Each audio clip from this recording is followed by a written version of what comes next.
Então, bom dia, não é? Aos presentes.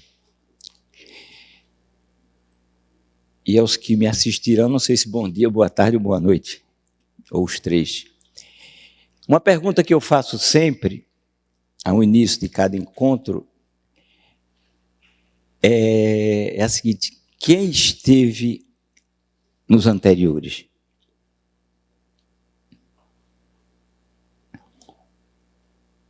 Hoje aqui é metade, não é?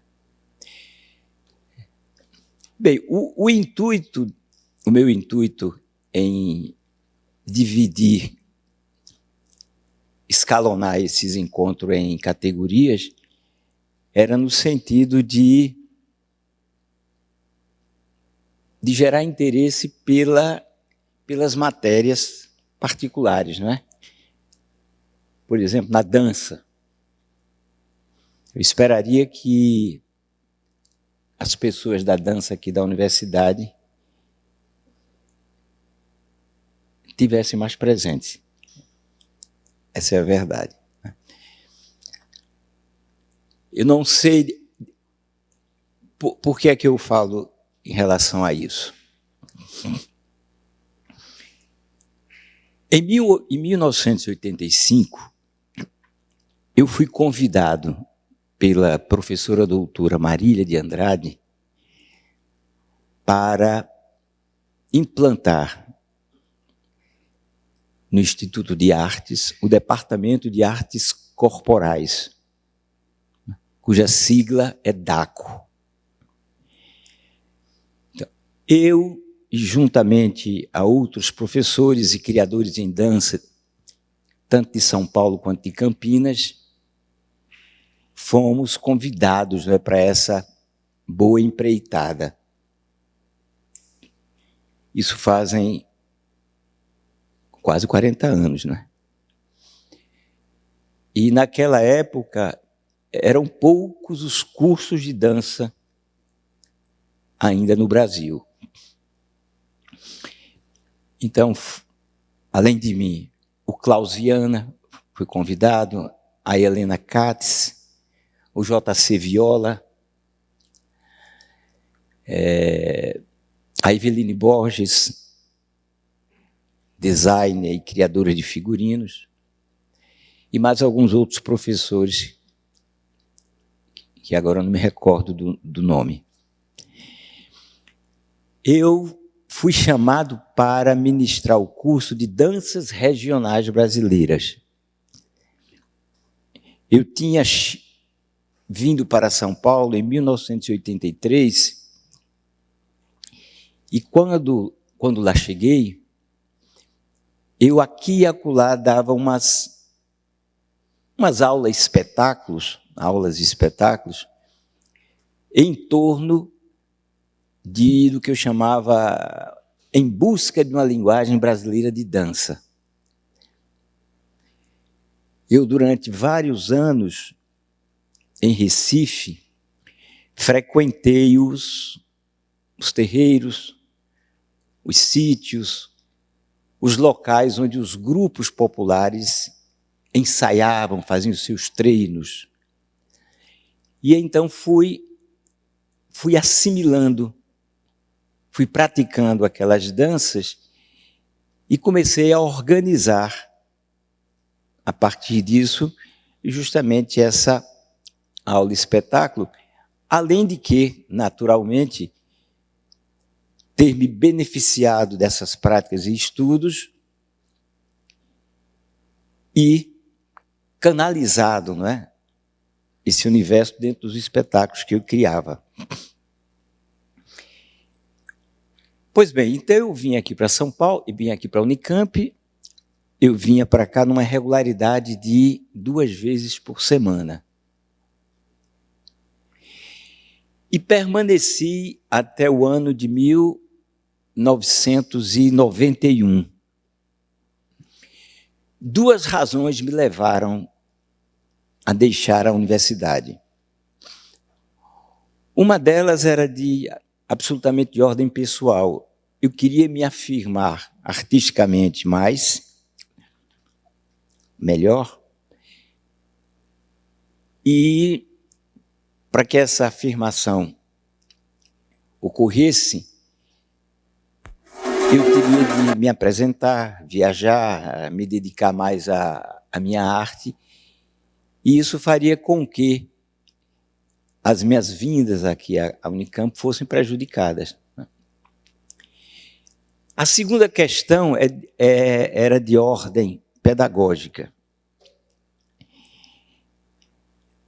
E ela é a seguinte: quando eu comecei a ministrar aulas das chamadas danças regionais, o meu principal objetivo era o de familiarizar os estudantes do curso de dança com aquele léxico, com aquele elenco de passos, de movimentos que eu tinha estudado, que eu tinha assimilado durante meu período de imersão no mundo das manifestações populares recifenses, depois nordestinas e brasileiras também. Quer dizer, de outras regiões do Brasil. Esse objetivo, ele, ao longo desses 5, 6 anos, eles foram, sim, conseguidos. Quer dizer, esse objetivo de familiarizar com o repertório de passos.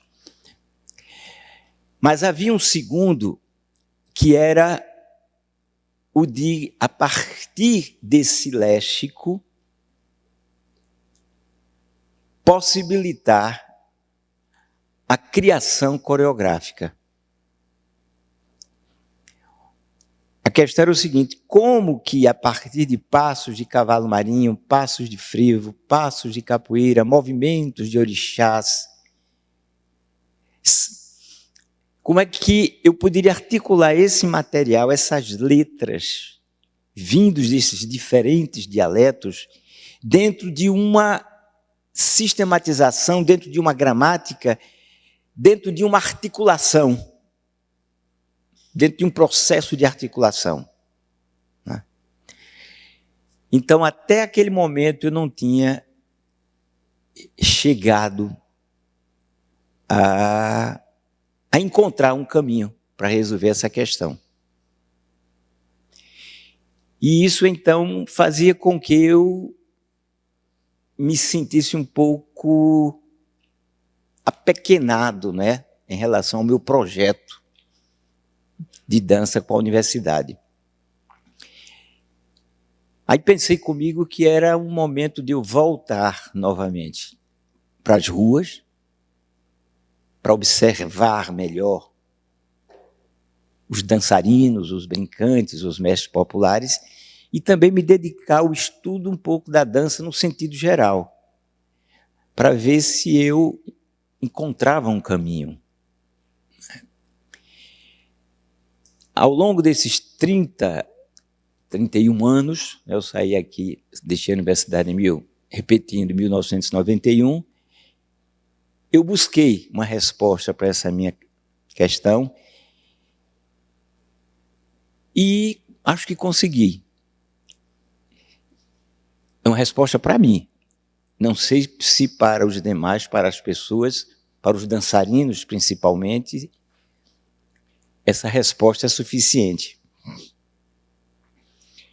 Daí que eu achei que, nesse encontro, dentre as matérias desse encontro, seria oportuno eu apresentar esse resultado, né, do que eu chamo dessa conquista. E eu vou tentar fazer isso, embora saiba que esse assunto possa parecer um pouco cabeçudo demais para quem não é especialmente da dança. Mas eu vou tentar, né? E vocês também vão me ajudar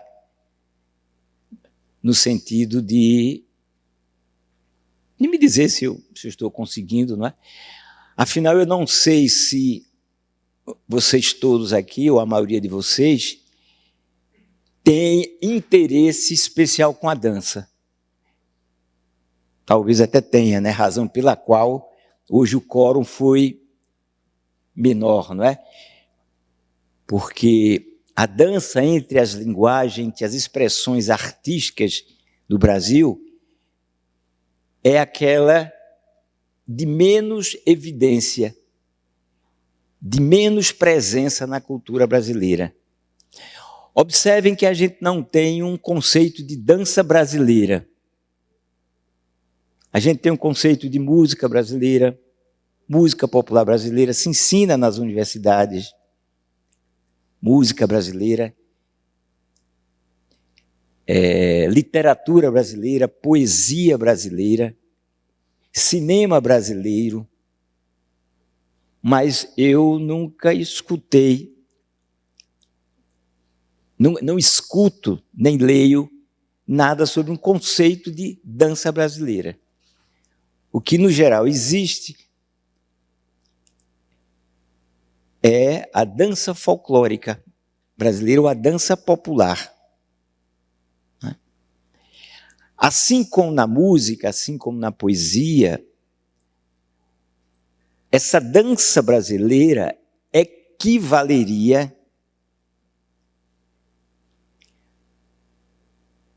a uma dança, não queria repetir a palavra dança, formada por elementos tanto da cultura chamada erudita, quanto da cultura popular, assim como na música.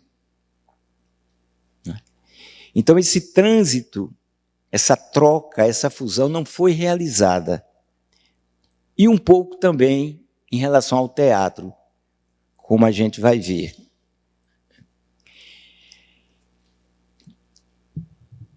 Bem, eu estou fazendo esse preâmbulo e aí eu dividi o seguinte.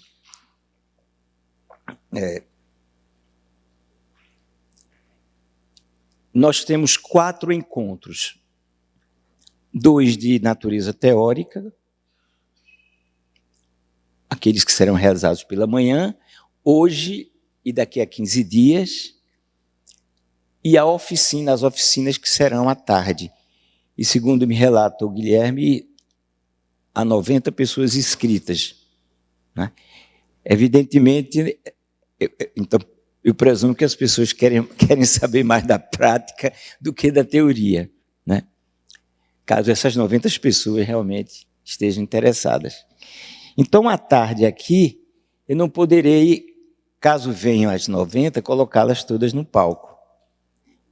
Então, a gente vai ver como é que eu faço, talvez por grupos, né? Bem, primeiro eu vou ver quantas vêm dessas 90. E aí, pessoal, eu vou fazer o que é que eu organizei para esse encontro aqui pela manhã. Aí eu vou ler um pouquinho aqui para não me afastar do centro da questão.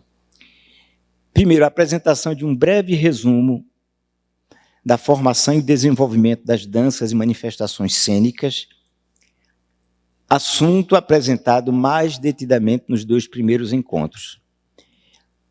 Aquelas pessoas que já ouviram essa questão, eu acho que ainda se beneficiarão, porque eu acho que a repetição, no caso, não vai desajudar, não. Uma apresentação do léxico aí como elenco, como repertório, como conjunto de passos que eu assimilei. E eu vou fazer isso aqui um pouco na prática, mostrando corporalmente. E apresentação do meu processo de codificação, de sistematização desse universo popular. Quer dizer, isso eu vou distribuir nos 4 ou 8 encontros. Quer dizer, não nos 4, não é? 2 teóricos e 2 práticos. Chegou aí o diretor a figura plenipotenciária do Instituto de Estudos Avançados, e ele, infelizmente, vocês devem ter acompanhado que nessa minha jornada eu tinha uma parada em Portugal, né? Então, eu, inclusive de lá, coordenei uma live que foi muito legal, né? Conversei com três intelectuais ou três pessoas que entendiam muito de certos aspectos da cultura portuguesa. Fiz algumas apresentações, não é? E como não poderia de ser, eu trouxe aqui uma coisinha para a gente confraternizar, né?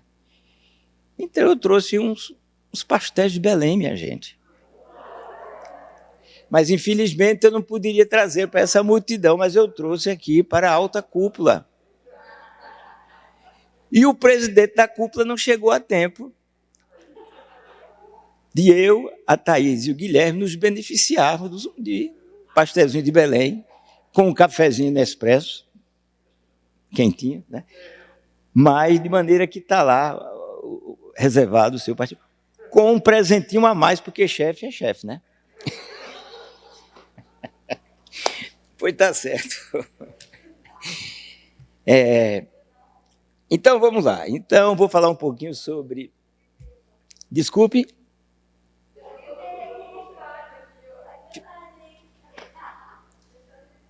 Desceu com fome, né?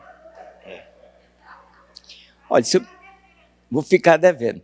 Olha, se eu fosse trazer os pastéis de Belém para dar para essa multidão de gente, não ia caber no avião, né? Bem, gente, então eu comecei falando a vocês aqui, eu comecei apresentando os 3 troncos formadores, não é?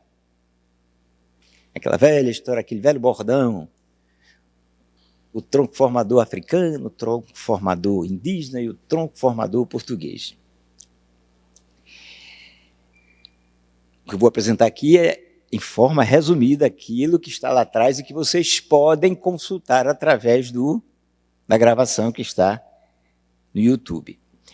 Bem, cada um daqueles 3 troncos formadores guardava tanto unidade quanto diversidade cultural.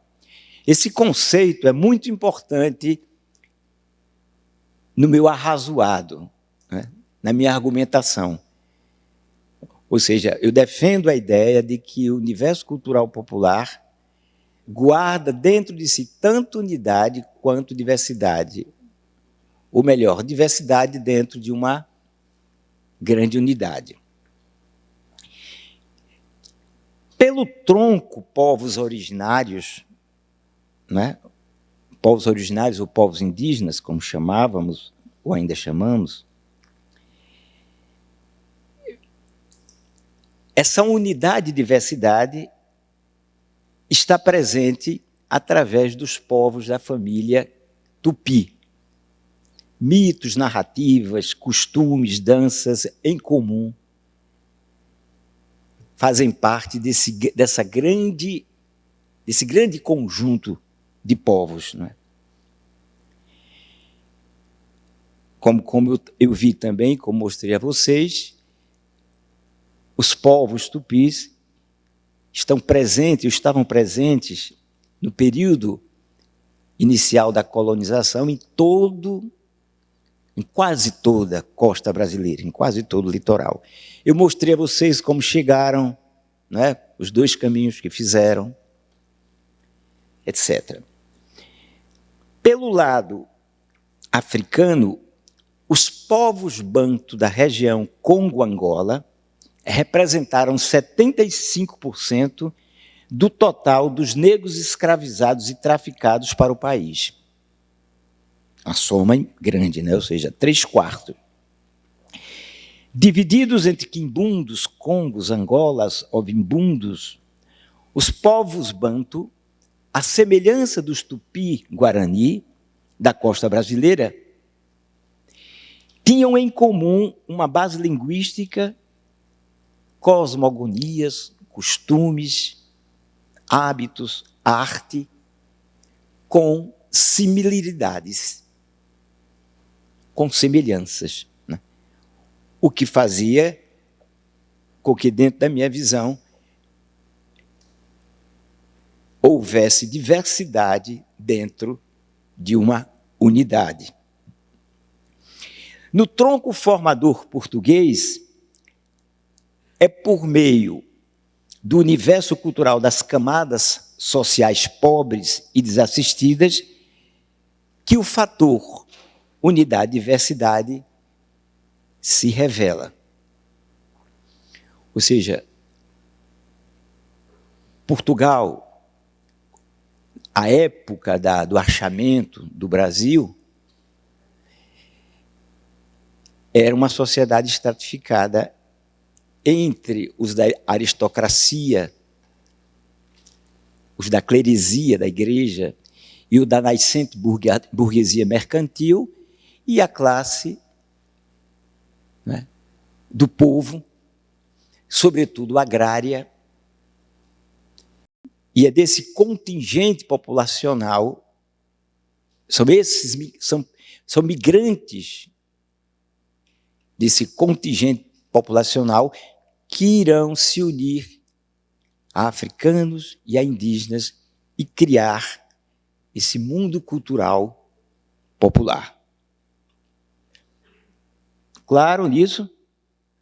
Se quiserem fazer alguma pergunta, viu, podem me fazer, mesmo no meio aqui da conversa, não tem problema nenhum.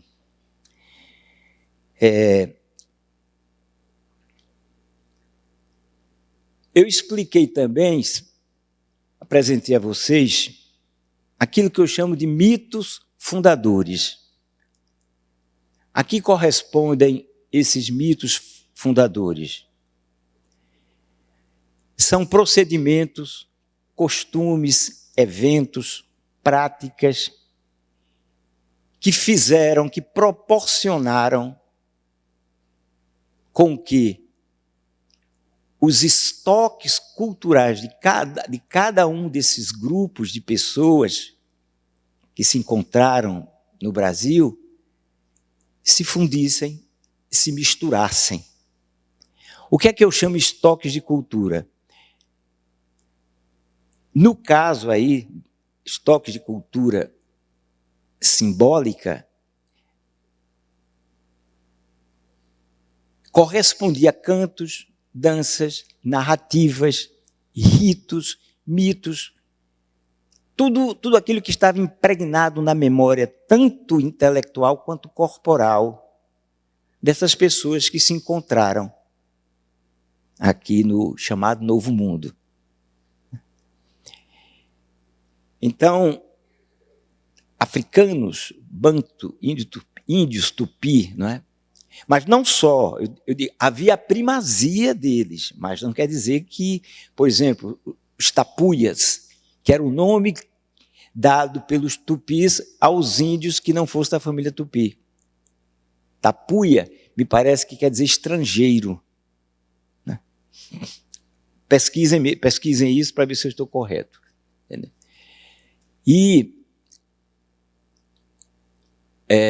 bem, então, para que isso se misturasse, criasse essa corrente de cultura, haveria necessidade de alguns contextos, né? Justamente que eu chamei de procedimentos, etc., etc. E que eu uso, então, a palavra mito fundador. Quais seriam esses mitos fundadores? Um dos mais presentes seriam as comitivas festeiras e as representações teatrais populares de matrizes portuguesas e católicas.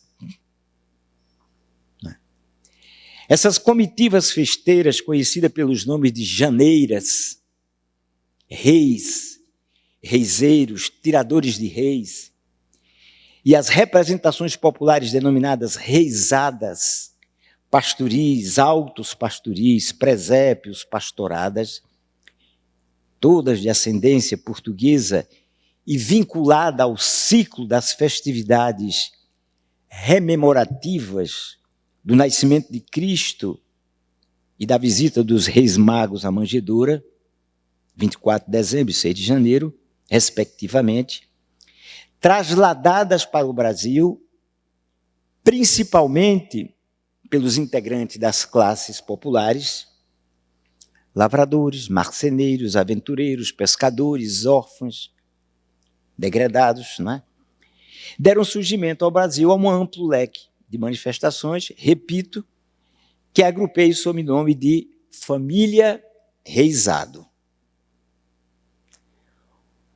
Eu mostrei aqui, acho que na primeira aula, um grupo de tiradores de reis no sertão baiano, realizando primeiro aquele périplo, aquela jornada, aquela deambulação que era realizada em Portugal e que hoje praticamente não existe mais. Né? Nós temos ainda essa presença no Brasil. É uma coisa curiosa em relação à cultura popular no país, que a semelhança de uma rocha, que a gente vê os diversos segmentos dela, que foram se incorporando pelo tempo. Não sei se vocês já viram uma camada geológica, onde se vê aqui uma coloração, aqui uma outra, como se fossem depósitos, né, feitos sucessivamente ao longo dos séculos, talvez. Então, a gente pode fazer um paralelo com as manifestações populares. A gente consegue ver essas camadas no Brasil ainda existindo. Então, a gente vê tiradores de reis no sertão baiano e outras localidades, principalmente mais afastadas dos centros metropolitanos. Como eu mostrei também, a gente vê esses grupos já com assimilações de determinadas figuras, como eu vou falar um pouco mais na frente, como, por exemplo, a assimilação da figura do boi, né? E fazendo ainda aquele passeio de visita nas casas para fazer a louvação ao nascimento do menino Jesus, dos Reis Magos, né? E presencia a cumieira desse processo, que são grupos como Cavalo Marinho, como Reisado, verdadeiras trupes, verdadeiras encenações teatrais, que começam muitas vezes 10 horas da noite, vão até 6 horas da manhã. Né? Representantes, portanto, de um processo evolutivo, não é? Em termos de arte, muito intenso. Isso eu mostrei a partir de um pequeno recorte de um documentário que fizemos, chamado Danças Brasileiras, que vocês podem, se quiser, visitar no site do Instituto Brincante, e que lá tem o Cavalo Marinho, como também tem o Reisado. Diga lá, minha amiga.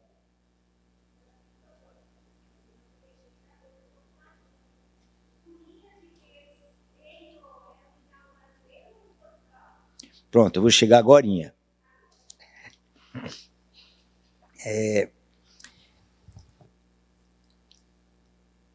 Bem, então, a pergunta dela, quando eu falo o seguinte, que esses tiradores de reis, os pastoris, que eu falei mais aqui, as reisadas, os presépios, que tinham como centro festivo os elementos da religião católica, ou como eu, às vezes, denomino da mitologia cristã, deram origem no Brasil à família Reisado. Essa família, ela se distribui em 3 ramos. Então, vou mostrar aqui. O primeiro ramo delas, ou um dos ramos, é o ramo das folias. Folias de reis, companhias, tiradores de reis, reiseiros, ranchos, ternos.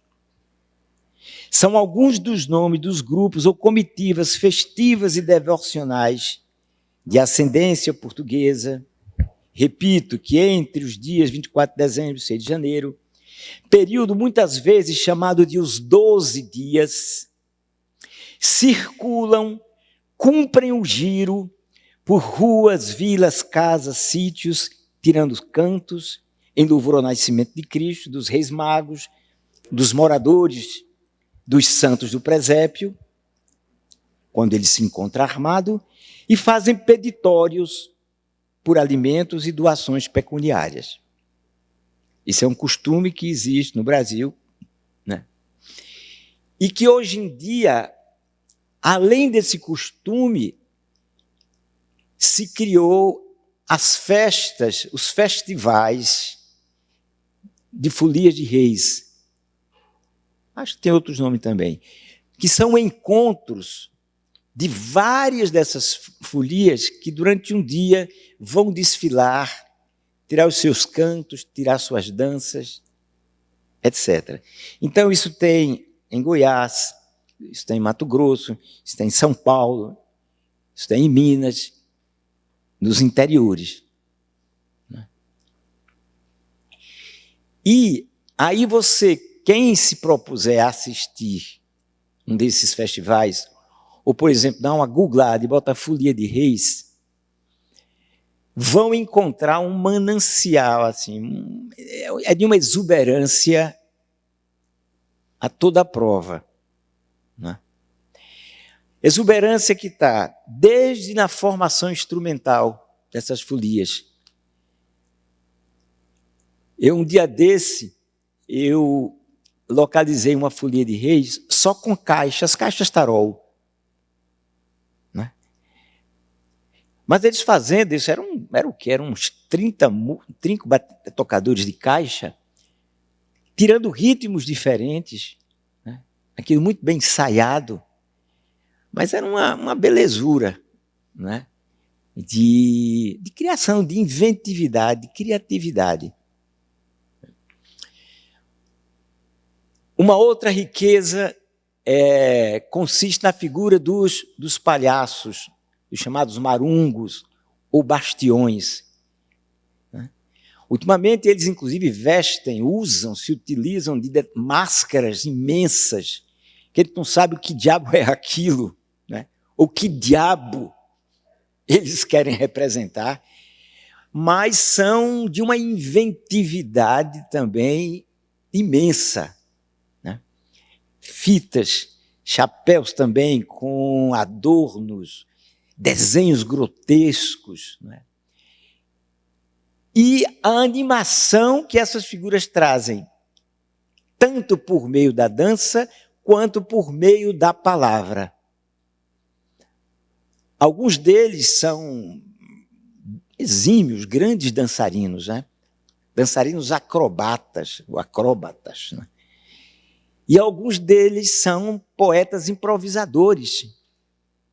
Chegam na casa lá onde vão fazer o peditório e solta verso que não acaba mais. Né? Mas, onde é que está a diversidade e unidade aí? Então, todas elas têm nos seus cantos o peditório, a homenagem aos santos reis, marcham, tem a figura dos palhaços, tem os cantos e as danças, quer dizer, isso dá unidade, embora cada uma delas tenha diferenças, não só na cidade, como na região e como no país. Então você vai encontrar assim um caleidoscópio imenso de folias de reis, mas folia de reis. Isso responde ao que você queria saber, mais ou menos? Como é? Bom dia a todos, meu nome é Regina Célia, sou aluna desde o início da universidade. Nossa, agora eu vi por que eu estou aqui. O coração fala muito mais. E essa escolha, estou vendo que quando eu cheguei, meu coração já fez tu. Quando eu comecei a ouvir você falar, eu falei, nossa, eu já sei, meu pai, já senti vontade de chorar. Meu pai dançava folia de reis. Eu nasci na fazenda do meu avô, descendente de italiano. Meu avô veio da Itália, minha avó também. E meu pai não era do sítio. Ele veio da cidade, ele nasceu em Olímpia. Ele trabalhou na mata, na plantação, mas ele nunca gostou. E ele seguiu a carreira de marceneiro. Mas aí casou com a minha mãe, uma filha de italiano, só da roça. E ele não se adaptou na roça, mas ele dançava folia de reis. Isso eu lembro muito bem. Minha mãe recebia todo ano. Eu nasci nessa fazenda, saí de lá com 5 anos, mas eu me lembro desde o momento que eu nasci. Acreditem se quiserem. Tá bom. É verdade. Eu me lembro desde o momento que eu nasci. Sei tudo. E meu pai, eu lembro que ele chegava, né, preparava a folia de reis. E a minha mãe preparava o dia inteiro uma festa maravilhosa, com tudo pãozinho, papapá. Eu só tinha 5 anos, eu esperava o anisete, eu não podia tomar. Mas aquilo cheirava, que tomava conta da casa. E eu ficava esperando meu pai entrar, muito bonito, com uma máscara muito bonita. E ele dançava muito bonito. E eles tinham um cabo de vassoura, todo enfeitado, cheio de fita. E no momento que eles jogavam aquele cabo de vassoura no chão e começavam a dançar, eu dançava junto, eu achava muito lindo. Gratidão por essa lembrança, trazer a minha infância novamente. Gratidão. Tá bom. Então, o seu pai era um palhaço? Era um palhaço. Ele usava um chapéu todo cheio de fita, aquele pau que ele dançava também, e ele dançava, né? Jogava aquele pau no chão e fazia assim, eu sabia fazer igual. Era muito lindo mesmo. A gente esperava o ano inteiro por esse momento sagrado e arrecadava bastante comida, porque meu pai, a gente tinha uma venda na encruzilhada da fazenda. Meu pai era uma venda, então arrecadava e meu pai doava para todos os moradores das fazendas. Beleza. Gratidão. Beleza. Então esse bastão que levava também é muito comum também entre os brincadores portugueses. Eles botam no chão e começam a tirar habilidades, não é? Fazer pequenos jogos né? Essas figuras dos marungos, bastiões, não é? Elas têm uma consanguinidade com a figura dos caretas de Portugal. Eu, nessa viagem, eu procurei visitar alguns sítios, alguns lugares onde eu pudesse encontrar esse universo popular. Mas em Portugal houve uma coisa muito curiosa e talvez um pouco destruidora, não é? Durante o governo do ditador Salazar, ele, para criar uma imagem bonita do povo, ele começou a organizar as manifestações populares ele criou o conceito, não, ele criou os chamados ranchos portugueses, que são folclorizações dos grupos populares, que é uma tendência que existe no Brasil. Ou seja, a prefeitura, ou eles mesmos, os brincantes, eles veem interesse nas pessoas em assistirem àquela demonstração, aí eles começam a usar uma roupa comum começam a se organizar, e nisso eles ficam a um pé de também estabilizar a brincadeira, porque ela começa a perder a potência naquilo que ela tinha, que era um momento de festa, um momento de rito, em que as pessoas iam brincar, iam comer, iam se sociabilizar, né? Pronto. No final da jornada, tem o que muitas vezes eles chamam o lundu. Vai ter o lundu, vai ter o samba, que é quando eles vão dançar e aí vão a noite toda, né? Então, na medida em que você tira esse grupo, bota uma roupinha igual e leva para se apresentar, ele começa a perder todas essas outras características, né? Então, o foco daquelas pessoas começa a ser outro. E o que é pior é que muitas vezes, que é o que ocorre hoje, não é? É que para que um grupo, às vezes, por exemplo, um grupo de reizado, se apresente, ele não pode apresentar-se num palanque, onde vão se apresentar outros tantos grupos, apresentar todas as suas figuras que correspondem ao espetáculo, que começa 10 horas da noite, como eu falei, e vai até o outro dia, né, cedo. Então, cada um apresenta um pedaço, o outro vem. Então, a coisa vai terminando por se fragmentar.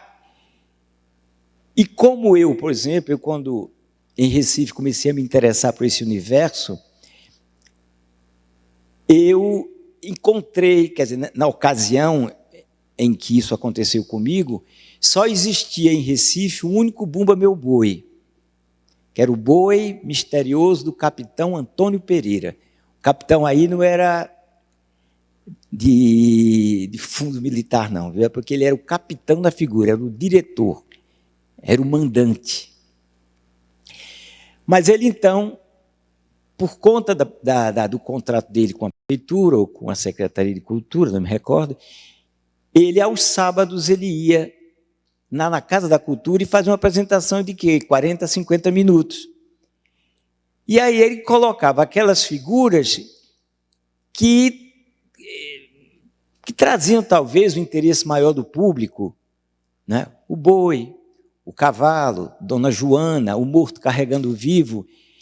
E nisso aquelas outras figuras que não estavam nesse pacote começaram a desaparecer, né? E com o tempo, às vezes, ele chegava, não posso passar mais porque tem outro grupo para se apresentar aqui, tem que ser 40 minutos, não um grupo de Bumba Meu Boi, né? Bem, o fato é que não existe mais em Recife. Não posso, não acho que a razão tenha sido unicamente essa, né? Mas sim, foi um dos fatores. Quando você vai para a zona da mata pernambucana, você vai encontrar, sim, os grupos que ainda passam, né, a madrugada dentro. E aí, então, todo o rito, tudo aquilo que faz parte dessa tradição se mantém lá. Mas vamos lá. Então, eu falei desse ramo das folias e tem o ramo dos pastoris e tem o ramo dos reisados propriamente ditos. Eu não encontrei o nome melhor para esse, reisado propriamente ditos, que eu vou explicar a vocês o que aqui corresponde esse ramo. Assim como as folias de reis, os reisados propriamente ditos têm como ascendentes as janeiras, as tiradores de reis, etc. Mas não só. Guarda também ligações com as formas teatrais populares portuguesas, denominadas de reisadas, solilóquios, etc., que descendem do drama ou alto religioso ibérico. A palavra reisado é uma reinvenção linguística popular brasileira. Em Portugal existe, como citei acima, a palavra reisada, de onde provavelmente viria a palavra reisado, ou não, né? Eu acho que é difícil a gente concluir que a palavra reisado no Brasil vem de reisada.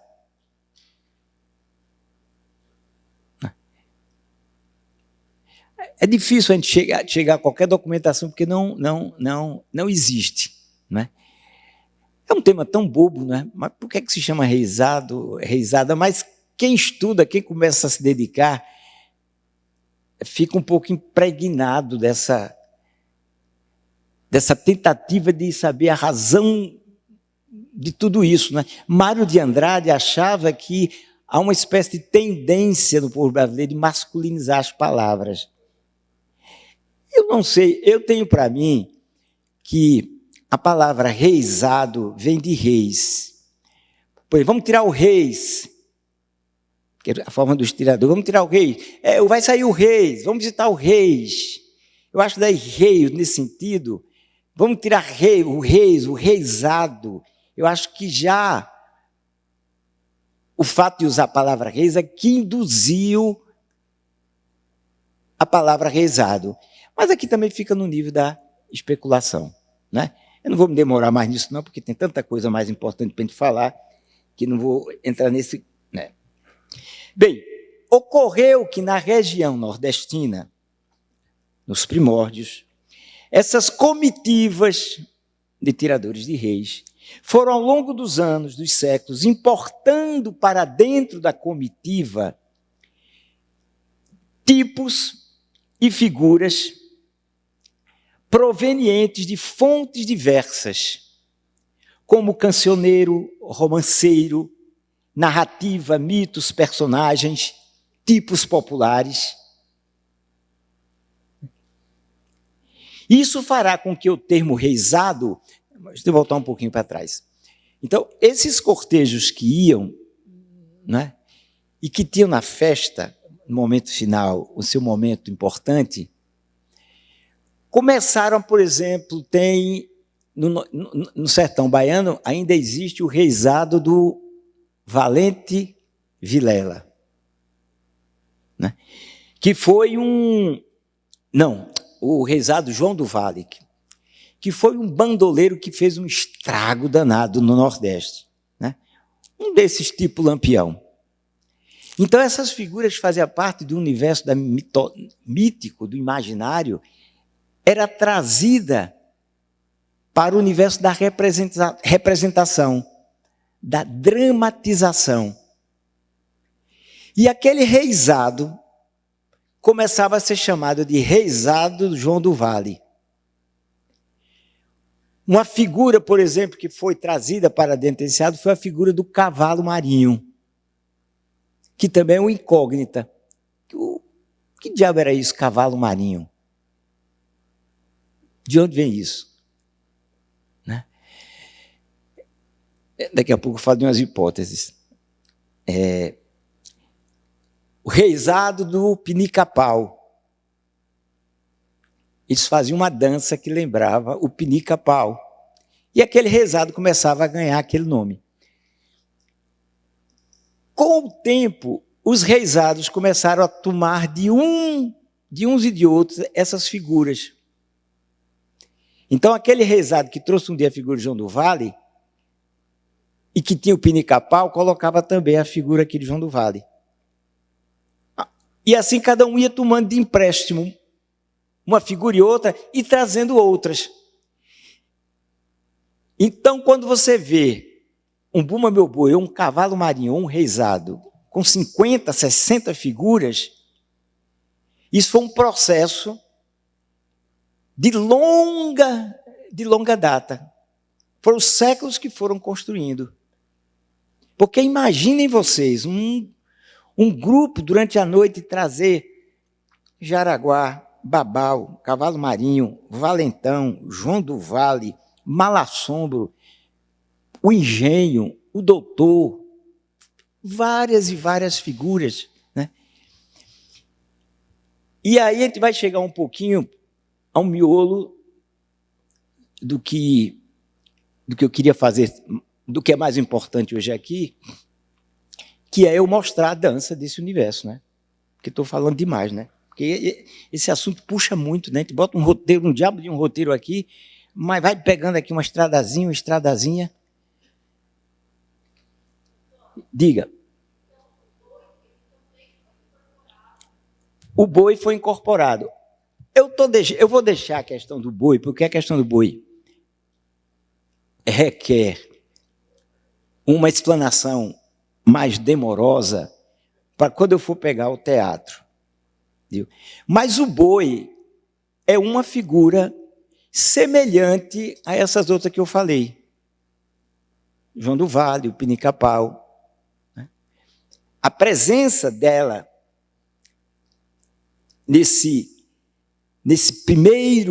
nessas comitivas, que eram chamadas tiradores de reis, janeiras, né?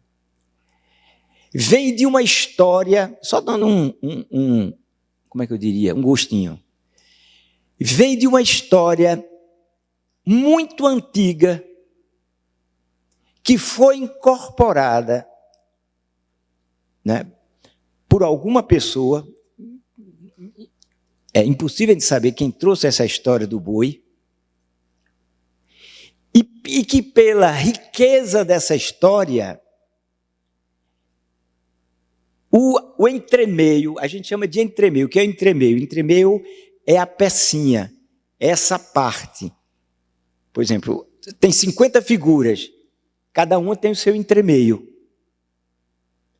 Como se fosse o sketch. Pronto. É o sketch, em linguagem moderna, é o nome de entremeio. Então, cada figura dessa tem o seu entremeio.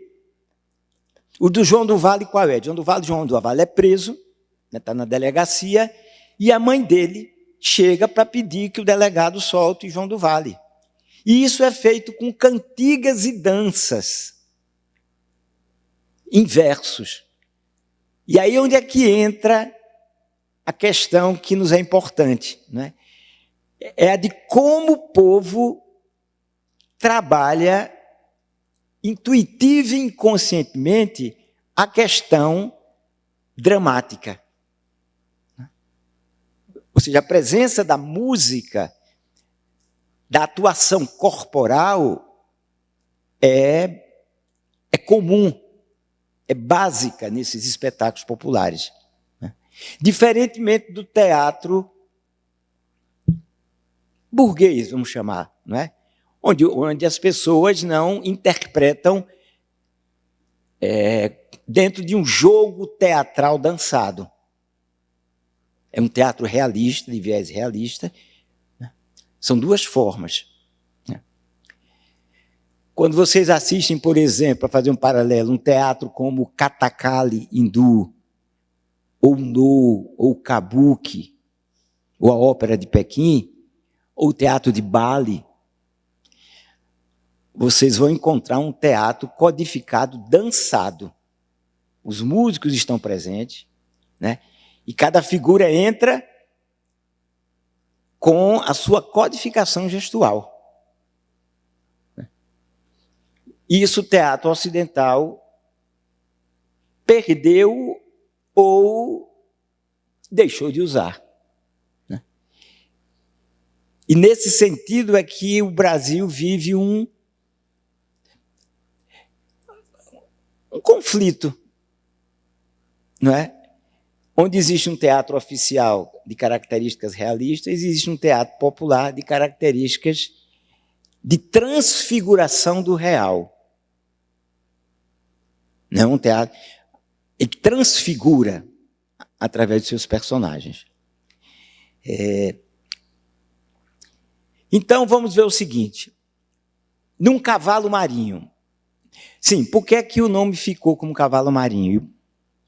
Por que é que eu digo que Bumba Meu Boi, Boi Bumbá, Cavalo Marinho, Boizinho, é tudo da família Reisado? Porque só o nome com que esses grupos são conhecidos é que diferem entre si. Mas a estrutura interna não só é a mesma, mas é da mesma fonte. Por que é que muitos dos reisados propriamente ditos, como eu chamo, são conhecidos pelo nome de boi? Boi bumbá, bumba meu boi. Porque a figura do boi, o entremeio do boi, ficou tão presente, ficou tão marcante, que eles começaram a chamar aquela representação, aquela manifestação de boi.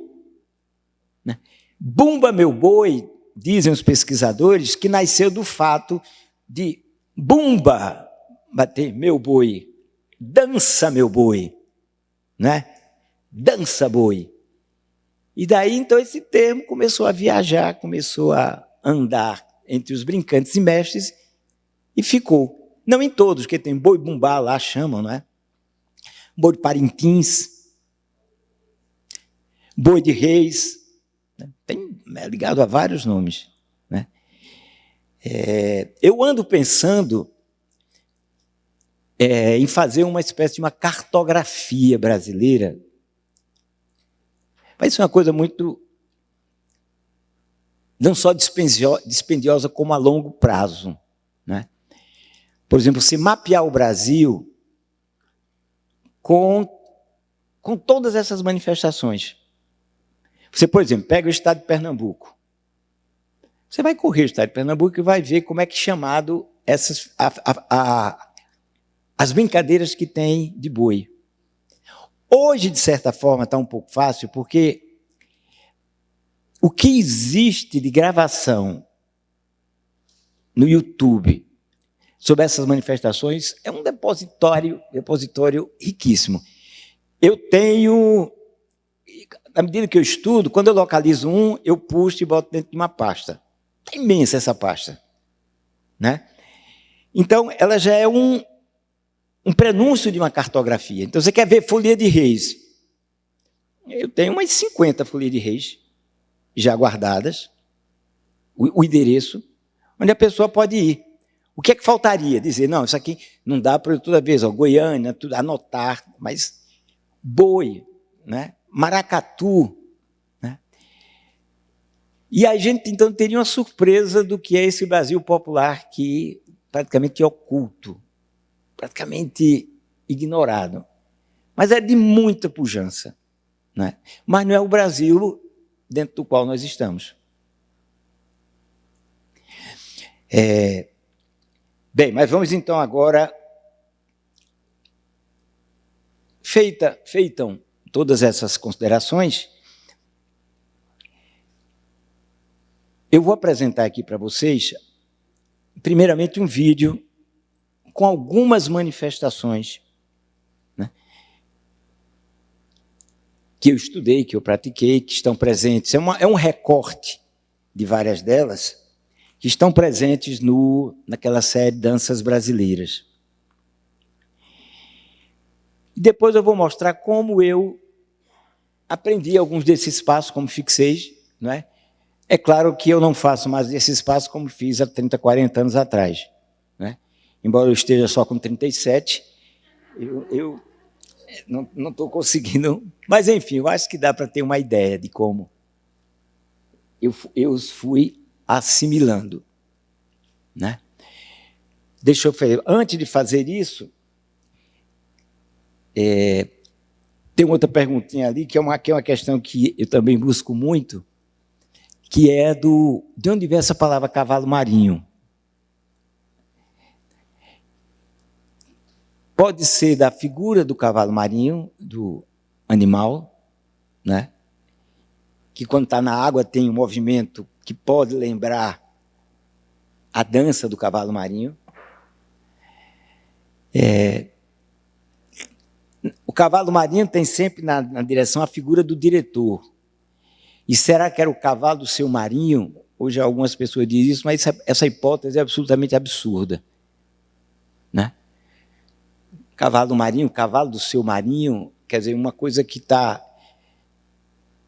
Nunca houve essa impregnação de uma figura do nome de uma outra pessoa que não tem uma presença mítica, né?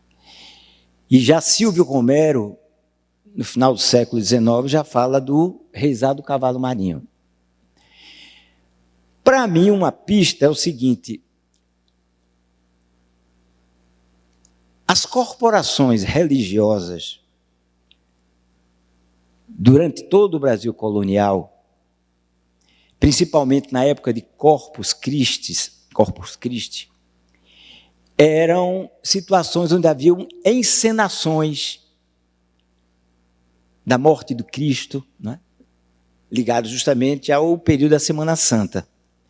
Mas essas procissões eram procissões da igreja oficial, ou seja, não tinha nada a ver com tiradores de reis, nada disso. Eram procissões pomposas, feitas em metrópoles como Rio de Janeiro, Recife, Salvador, né? No cavalo marinho, depois eu falo do cavalo marinho, existe um grupo de pessoas chamadas de damas e galantes. Olha o nome, damas e galantes. Como é que isso foi parar no mundo popular? E, na verdade, é um grupo de meninos e meninos vestidos de mulher ou de adolescentes que fazem uma dança coral e, às vezes, tiram cantos. No rezado chama-se figural. E, por exemplo, no Boi-Bumbá chamam de caboclos.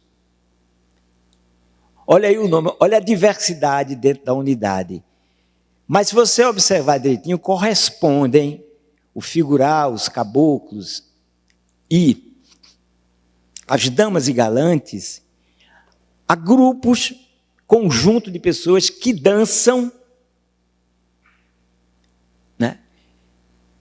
E que também, muitas vezes, tiram versos. Guardadas as proporções, eram como se fossem esses grupos o coro da tragédia grega. Porque o coro na tragédia grega era uma espécie de comentadores da ação que dançavam e cantavam. Daí que vem a palavra coreografia, inclusive. Então, eu acho que nós temos nessas formas uma certa presença primordial dessas formas mais antigas de teatro, né? Que vai caber a nós se a gente as revitaliza ou as faz desaparecer, ou as folcloriza. Pois bem, então você veja, nessas procissões, então, o povo via aquelas figuras de damas e galantes, que deveria ser algumas pessoas que estavam na procissão, olha o nome, damas e galantes. E na medida que eles tinham pessoas que dançavam e cantavam, eles incorporavam aquele nome. Isso é da mentalidade popular, né? Absorver o que está na classe dominante, embora com diferenças, de uma forma que transcreve aquilo, que reaclimata, que adapta, né? Da mesma forma, existia nesses cortejos, eu vi uma referência à figura do cavalo marinho, né? Que pode, então, também ter sido uma contaminação para a brincadeira popular dessa figura, né? Mas o fato é o seguinte, que quem quiser me ajudar, que me ajude. Já pesquisei em tudo que é livro, cavalo marinho, né, de Portugal, e não encontro nada. Encontrei essa referência, né, muito sucinta, e que encontrei, mas ultimamente perdi, nem sei onde é que se encontra mais. Ainda tem mais essa na minha vida, para reencontrar. Então, você veja, sempre essa troca, essa adaptação, e um dia esse nome ficou sendo o nome da brincadeira, que em alguns lugares é chamado de Bumba Meu Boi, em outros é reizado. Mas, no final, o que é que são essas formas? Tem grupo de músicos que tocam para figuras que dançam e que cantam, não, que dançam e que representam. O teatro é um teatro dialogado em prosa e em verso. Existem as figuras dos palhaços, a semelhança da Folia de Reis, que são chamados Bastião e Mateus, sobretudo as figuras dos Mateus. Tem a figura de um diretor, que pode ser um capitão, que pode ser o mestre, mas é a pessoa que dirige. Então, você veja, são tantas afinidades que a gente pode dizer que faz parte de uma mesma família. E essa afinidade é por conta daquilo que eu falei, porque os troncos formadores trouxeram elementos já dentro de um contexto de unidade, dentro de diversidade. Né? Aqueles mitos fundadores ajudaram a isso se misturar, e a gente teve ainda um elemento agregador que eu não falei, que foram os ciclos econômicos brasileiros que propiciaram com que houvesse migração de escravos que saíam do período da extração canavieira para a mineração, da mineração para cafeicultura, da cafeicultura para a extração algodoeira. E eles levavam não só os seus corpos, como a memória que aquele corpo tinha. E essa memória, ao se adaptar àquela região, fazia com que, ao invés de chamar bumba-boi, chamava boi de reis, ou boizinho, etc, etc. Bem, então vamos fazer o seguinte, para a gente descansar a cabeça, a minha é a de vocês. Que horas são? Eita!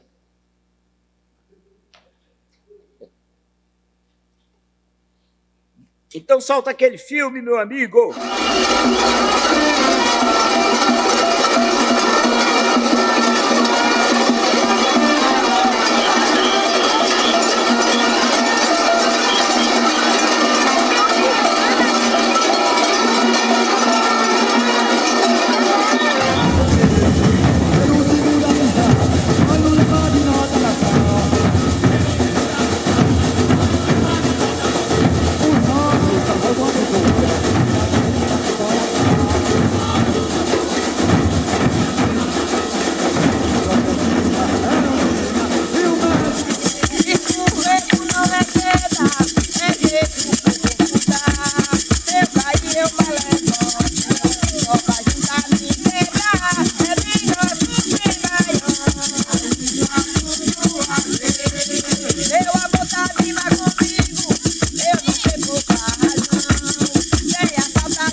Você já pode bater a salva de palmas.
fazer.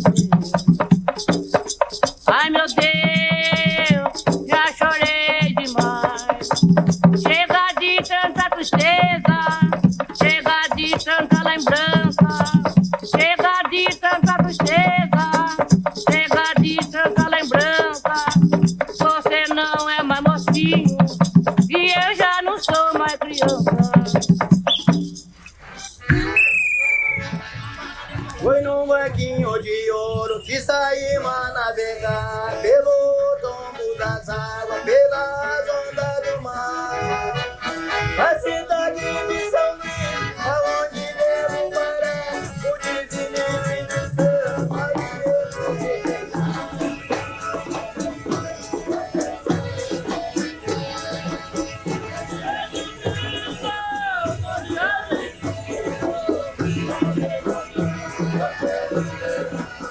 Tristeza comigo mora, quando eu tiver alegria, botarei tristeza fora. Mas quem é que eu danço hoje? Mas você minha. Mas quem é que eu danço hoje? Danço mais você minha. 4 com 5 são 9, com meu coração são 10. Eu não quero amor de meia, que meia só para os pés. Mas quem é que eu danço hoje? Danço mais você, menina. Mas quem é que eu danço hoje? Danço mais você, menina. Oh, quem não tem gosto de dançar de madrugada?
Com as damas e os galantes que eu falei.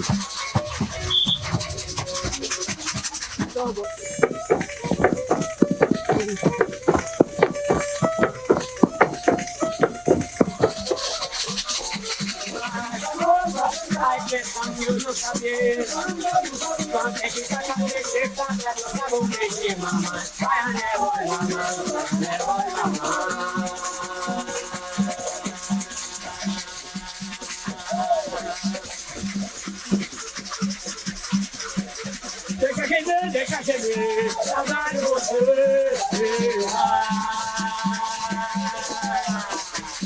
Me levou pra quem mandou me chamar.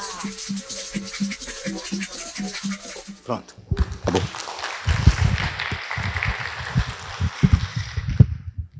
Agora eu faço efeito a minha amiga ali. Quando eu vejo, são muitas memórias que me ocorrem, porque eu praticamente não, absolutamente, eu frequentei todos esses grupos que vocês estão vendo aí. E é interessante como cada um deles oferece um mundo de considerações e informações, né? Muito bem, deixa eu apresentar aqui a vocês um pouquinho da minha assimilação. E eu vou pedir, então, para o meu amigo lá do som, ele solta uma música, está pela ordem aí, não é? A ordem que tiver aí, você vai soltar, eu vou nela aí. Eu faço um movimento pouquinho, quando eu fizer isso aqui, você faz um fadezinho, acabou, solta a outra. Tá certo? Eu acho que tem umas 8 aí. Vamos ver. Vai na primeira.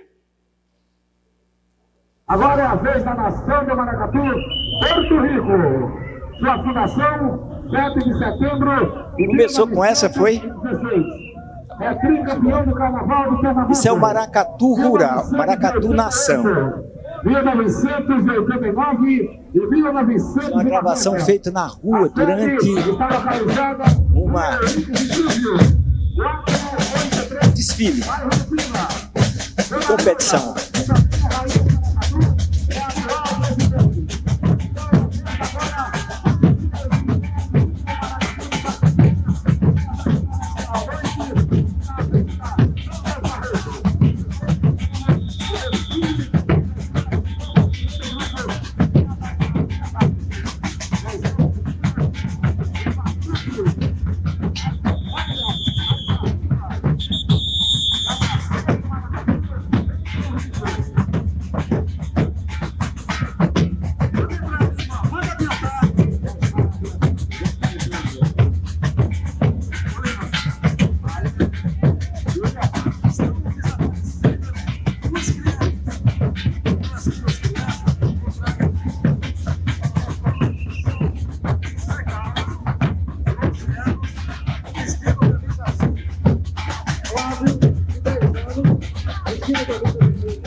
Rapaz, veio numa ordem. Esse pode deixar para o final, porque aí eu vou me escangotar tudo. Aqui. Qual é o próximo? Pode ser esse.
Marcha do Frevo.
Então bota aquele segundo só para fazer um pedacinho aqui, porque eu disse que ele está na roda.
Foi assim que meu corpo assimilou passos do cavalo marinho, né? Do reizado cavalo marinho, do maracatu nação, do maracatu rural, coco de zambê,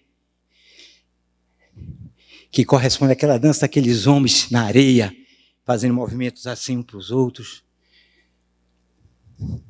Falei maracatu rural, caboclinho, né? Algumas dessas danças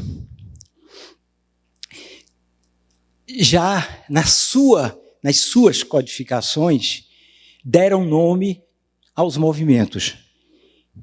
É o caso, por exemplo, da capoeira e do frevo, onde cada passo que eu executo tem um nome, já dado pela comunidade de pessoas que ao longo dos anos, do século, foram dando aquilo que inventavam. Então tem massapê, chão de barriguinha, passeando na pracinha, britadeira voadora, e assim vai. Eu tenho um livro que cataloga mais ou menos uns 100 e pouquinhos passos, né? Houve uma figura em Recife que foi muito importante, que foi Nascimento do Passo. Ele era um amazonense que muito cedo saiu clandestinamente no navio de Manaus. Aí o navio parou em Recife, ele tinha 14, 15 anos, ele foi dar um passeio pela cidade, quando voltou para o porto, o navio já tinha ido, e ele ficou domiciliado, não sei, hospedado, num centro de Recife, perto de um clube de frevo. Aí ele era menino de boi, ele era amo de boi em Manaus, né? Bem, em vez de se tornar o passista mais importante de Recife, Pernambuco e do Brasil. Bem, então, essas danças que eu falei têm já os seus nomes, na sua sistematização. Todas elas, de alguma forma, são sistematizadas. Porque se tem passos, se tem movimentos que são replicados, que são executados por mais de uma pessoa, alguma concordância houve, e essa concordância quer dizer uma sistematização, por menor que seja. O maracatu rural, provavelmente, é, entre essas manifestações, aquela cujos passos ainda estão num limbo muito grande em relação à sistematização, né? Eu estudando, vendo, participando, percebi então que já havia alguns movimentos que eram comuns à maioria dos chamados caboclos, né?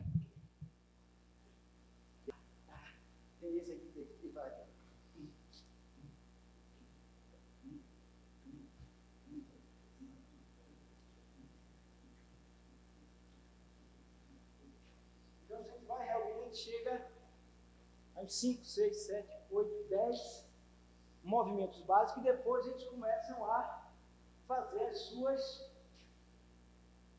ramificações, as suas variações. Na verdade, o maracatu rural, deixa eu falar aqui, o que é o maracatu rural? É um torneio, é um samba, eles chamam samba de maracatu também, é um nome popular. É uma ocasião, a sambada do maracatu rural, em que dois grupos vão se encontrar e os mestres de cada um deles vão se enfrentar poeticamente. O mestre de um maracatu rural é um poeta. Eu devia ter trazido, estou com um vídeo aí maravilhoso de um jovem negro, acho que nem 20 anos, tirando versos de improviso sobre o maracatu rural e falando da situação do negro e do pobre brasileiro, né? A gente fica muito impregnado do rap, tudo bem, do slam, tudo bem, e a gente se esquece dessas formas brasileiras, né? Ligadas substancialmente a um ritmo, a uma melodia, a uma forma, a uma estrutura, e que estão falando igualmente, estão contestando, estão solicitando, né, melhorias de vida, defesa do meio ambiente, etc., etc. Então, esses poetas, eles ficam digladiando-se, pelejando durante a madrugada toda. Novamente falo, de 10 até a barra do dia aparecer. é uma constância esse tempo de brincadeira. Por que é que é uma constância? Porque desde os primórdios da colonização, que os negros, nos seus momentos de lazer, que normalmente correspondia aos sábados, e não tendo outra coisa que fazer, e também por necessidade sensorial, emotiva, psíquica, iam para a dança. Imagine, pessoal, veja a situação. Você trabalha durante a semana, ou 2 ou 3, dentro, colhendo cana, tirando mel, comendo mal, trabalhando até.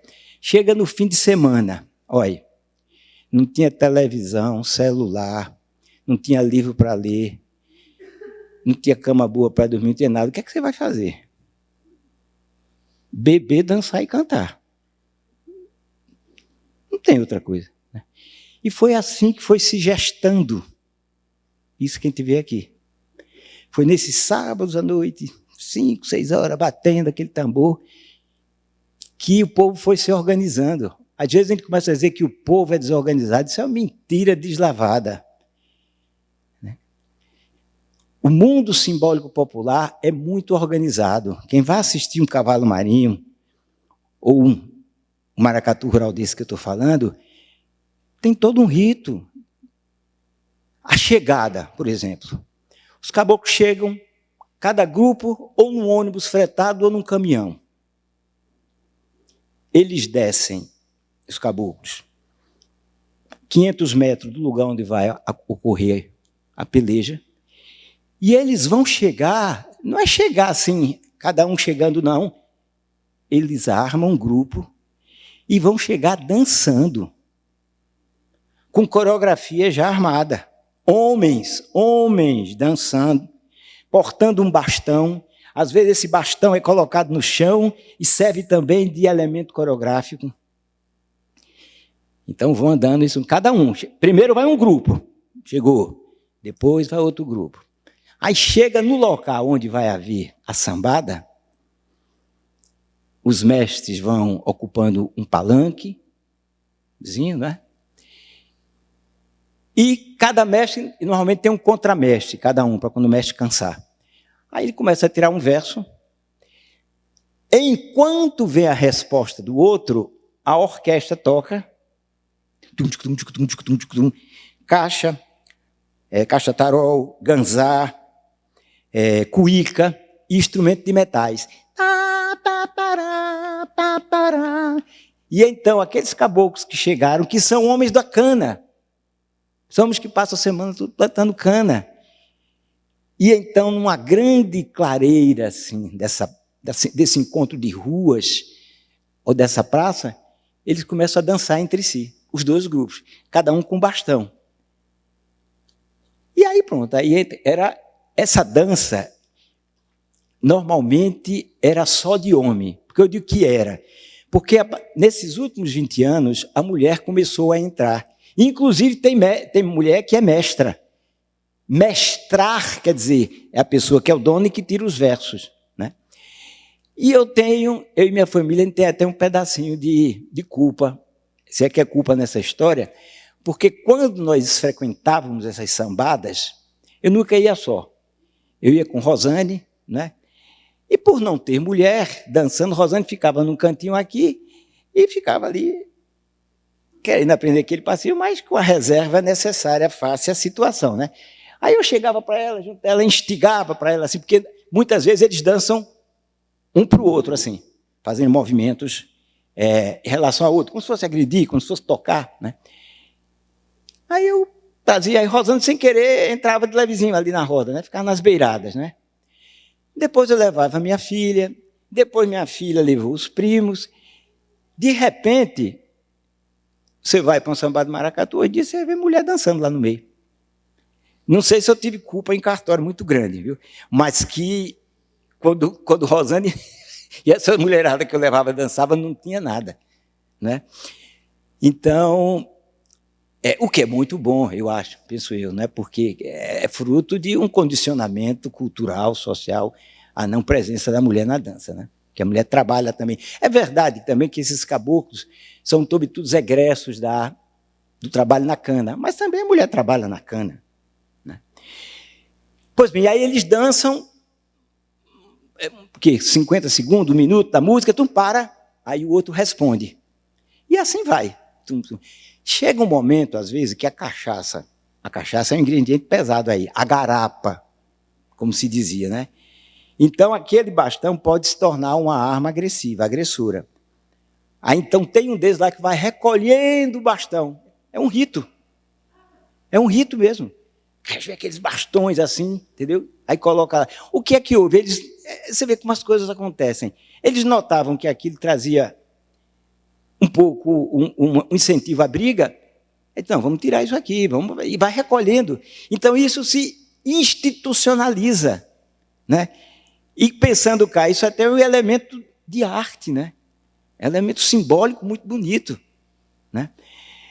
Essas figuras desses caboclos são aquelas que no Carnaval de Recife a gente vê com aqueles chapéus belíssimos de papel celofane, de papel brilhante, com as golas aqui, uns mantos de vidrilhos, né? Com um matulão aqui de badalos, uma roupa que pesa pelo menos uns 10 a 15 quilos, e uma lança, o equivalente desse bastão, de fitas. Então, procura aí, caboclo de lança, Google. Caboclo, vocês vão ver cada coisa, inclusive, no meu entender, na minha visão, eles estão até extrapolando, porque é uma tendência brasileira. O brasileiro, o homem do povo brasileiro, gosta muito de se embelezar. É até um contraponto à pobreza, à aspereza do dia a dia, à feiura do dia a dia em que vivem, que eles então procuram transcender pela beleza da roupa.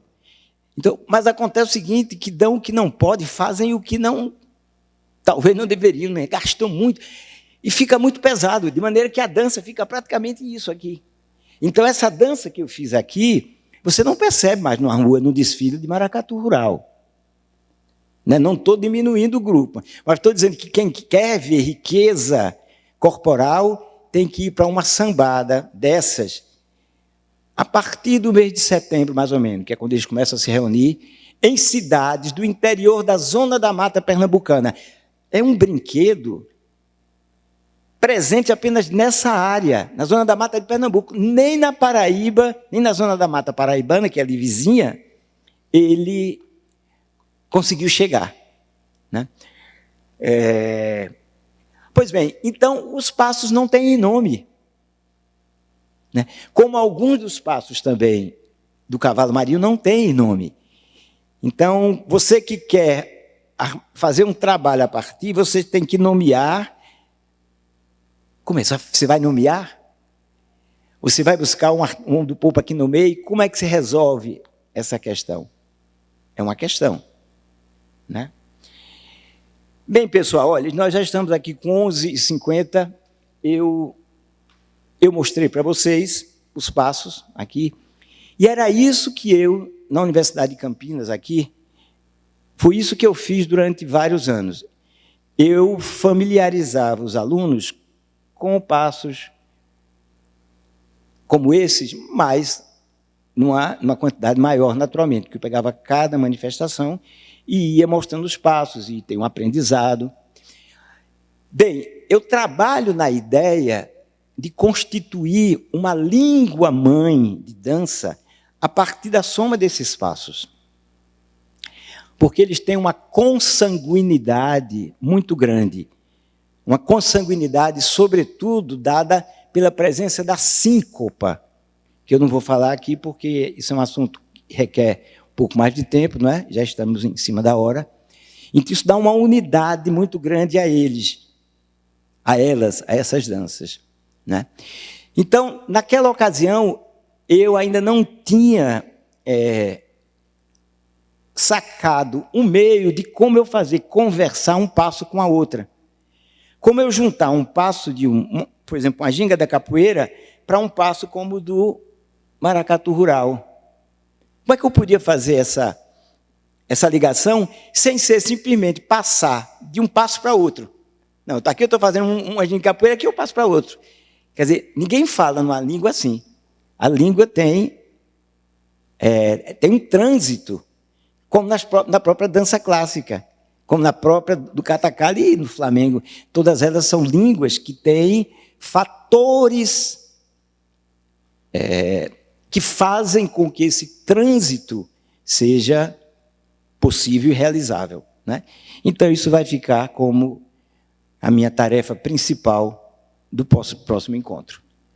Tá bom? Se vocês tiverem alguma pergunta a me fazer, eu estou aqui ainda à disposição. Não sei se essa é uma discussão muito complicada, né? Mas você falou, né, no começo, como as coisas vão mudando quando ela vai para o palco. Ela sai do terreiro, do quintal, da rua e vai para um palco de um show, de um Sesc, de uma prefeitura, né? Mas aí a gente tem, né, a gente que olha de fora, né, eu sudestina aqui, né, vai lá ver o trem e conheci, né, o Cavalo Marinho e outras manifestações que eu sou apaixonada, graças a esse movimento, né, de levar essas tradições que são de terreiro, de rua e tal, para esses palcos aqui, né, dessa região aqui. E então acho que tem esse lugar assim que a gente fala, mas o verdadeiro mesmo, você só vai ver lá na rua. Massa, né? Eu também eu concordo plenamente. Quando eu fui lá na rua, lá para Condado, para Chateau do Esconso ver, realmente eu vi que aquilo era 1 milhão de coisas e que eu tinha visto apenas uma célula daquele corpo gigantesco, né? E aí queria, né, não sei se problematizar, mas ver de repente até a nossa visão, né, sudestina, que às vezes critica isso. Mas no palco é diferente, porém às vezes é a única maneira que a gente tem de ter contato com esses movimentos, né? E esse lugar que é o invisível, longe, o inexistente, para a gente passa a existir a partir dessa plataforma palco, né? Então, queria saber se você tem essa visão, como é que você enxerga esse lugar assim? Olha, eu enxergo como o seu pensamento induz. Exatamente. Quer dizer, as coisas elas nunca são nem completamente más, nem completamente boas, não é verdade? A gente, quando fala por exemplo, quando eu falo, lá são 6 horas, são 7 horas, né? Às vezes pode parecer que quem vê durante 50 minutos não seja importante, não seja nada, mas não é nada, não é isso, né? Não é tão completo quanto lá. Mas, de certa forma, para uma pessoa como nós, porque você é provavelmente uma pesquisadora, uma pessoa interessada, aquele pedacinho ali é ouro, não é? Como às vezes você lê num livro, você vê uma foto, para quem se interessa por aquilo, tudo aquilo é preciosidade, né? Tem uma coisa que é o seguinte, mesmo essas formas populares, essas manifestações, como eu falei, estão em idades diferentes. Um cavalo marinho é praticamente um espetáculo para ser visto. Porque, embora tenha nascido de uma função religiosa dos tiradores de reis, o elemento religioso é muito tênue. Praticamente a brincadeira se laicizou, se tornou laica. Você encontra muito pouco, tem um momento lá de uma louvação ao Santo Reis, mas é praticamente isso, né? Quer dizer, vão perdendo a tendência, em muitas das manifestações, na medida que ela se espetaculariza-se, é de perder o vínculo religioso. Theo Brandão, num livro maravilhoso chamado Rezado Alagoano, ele comenta, ele conta, ele relata, isso é um livro extraordinário, ele relata a saída de um rezado desse para uma fazenda, que é onde recebiam, para uma apresentação, dentro da casa do senhor de engenho. Muitos desses grupos, às vezes, saíam em itinerância, né? Ou seja, houve uma evolução, vamos usar essa palavra, né? Desses grupos se tornar espetáculo. Então, se eles vierem para cá e apresentarem um cavalo marinho, de quantas horas for, eles estão apresentando um espetáculo cavalo marinho. Embora a gente provavelmente não vá ter o código de compreender. Como a gente tem o código de entender uma dança contemporânea. A gente não tem um código, vai saber, por que aquele palhaço está o tempo todo, não sai dali? Por que o direito... É um código feito o choro. O choro é uma música que tem um código. O jazz também tem um código, são linguagens. Né? Agora, se vier aqui um tirador de reis, subir aqui para fazer uma louvação, não tem nada a ver. Porque aquele fato só diz respeito a um rito. Como também, se você vê, por exemplo, você vai a um terreiro de Umbanda ou de Candomblé, as pessoas não estão ali para se apresentar. As pessoas ali estão para participarem de um ato devocional. Eu posso ir até com interesse de conhecer, de ver, de pensar e até utilizar teatralmente aqueles gestos. Não está nada errado, no meu entender, né? Mas você não vai botar uma pessoa que está em estado de transe, de posse aqui, para as pessoas verem como se fosse espetáculo. Não tem sentido. Agora, se eu recrio aqueles movimentos, por exemplo, eu criei aquele movimento de Oxóssi, eu posso recriar essa figura dentro de um contexto teatral. Não precisa ser Oxóssi. Eu posso até mudar o gesto, mas, porque, veja, quando eu estou usando Oxóssi aqui, que é isso que a gente vai falar, eu estou usando uma determinada energia, que é diferente de uma energia, por exemplo, de Yansan, Iemanjá, que é mais ondulada, que é outra coisa. Então, com essa energia, eu posso fabricar não uma figura como Oxóssi, mas uma figura tão densa quanto Oxóssi dentro do espectro da sociedade em que nós vivemos. Eu posso criar uma figura de um que... Vamos pensar de um cara da favela, um cara bravo, está entendendo? E posso, numa peça teatral, trabalhar essa figura a partir da energia que eu encontro em Oxóssi. É nesse sentido que eu acho que existe um teatro brasileiro invisível que a gente não usa. Por exemplo, se fazer um teatro em que as figuras sejam transfigurações do real, né? Mas a gente está muito longe, porque a defasagem entre essa possibilidade criou um vazio muito grande, criou um abismo, né? Eu tenho muita sorte de estar falando essas coisas aqui dentro do âmbito universitário, dentro do Instituto de Estudos Avançados, porque isso não é comum. Eu agradeço mais uma vez aqui a abertura para que se converse temas dessa natureza, porque a cultura do povo brasileiro é uma coisa muito fora do nosso ângulo de reflexão, de consideração, de visão. Está muito ausente, muito longe. E às vezes pode parecer que isso é coisa de Nóbrega. Nóbrega só fala nessas coisas. Como é tão longe, né? E tão perto. E tão perto, porque faz parte de todos nós. E a gente não sabe o quão perto está dentro da gente. Tá bom.